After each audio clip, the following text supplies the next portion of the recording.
With the leadership of both parties appearing to find each other over the weekend, concern now about keeping both the Republican and Democratic caucuses in line, with Biden calling it an important step forward.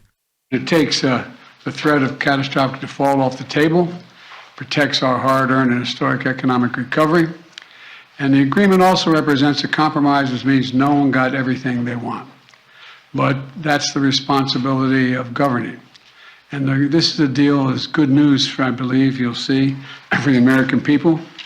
The agreement prevents the worst possible crisis, a default for the first time in our nation's history. An economic recession, retirement accounts devastated, millions of jobs lost. It also protects key priorities and accomplishments and values that Congressional Democrats and I have fought long and hard for. The positive sentiment echoed by the top Congressional Republican. After weeks of negotiations, we have come to an agreement in principle. We still have a lot of work to do, but I believe this is an agreement in principle that's worthy of the American people.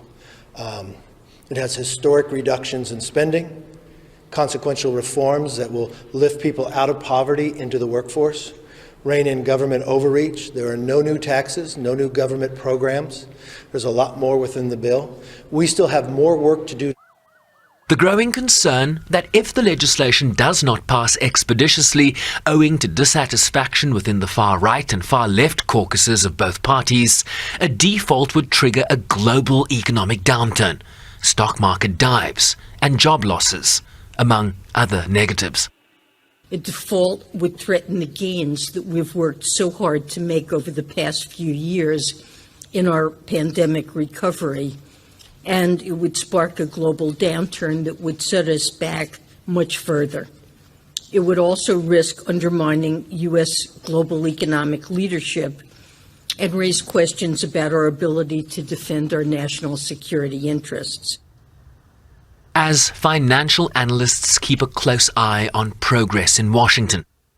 Just because you miss a payment doesn't mean that you're not going to pay the entire thing. And so I think it's important for investors to remember is that a missed payment doesn't mean that you're not going to get your money back. You will. So that's the first thing that we're just putting investors at ease, that this is not the apocalypse. This is, political posturing that is going to impact markets, absolutely, because uncertainty impacts markets. So that's what you're feeling and seeing right now is just this heightened volatility on the heels of uncertainty.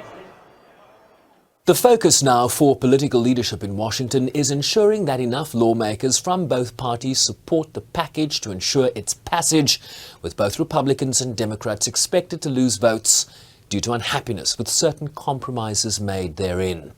And with the clock ticking towards the June 5th deadline, holding the centre in both parties could prove just enough to get the process across the finish line before the end of the week.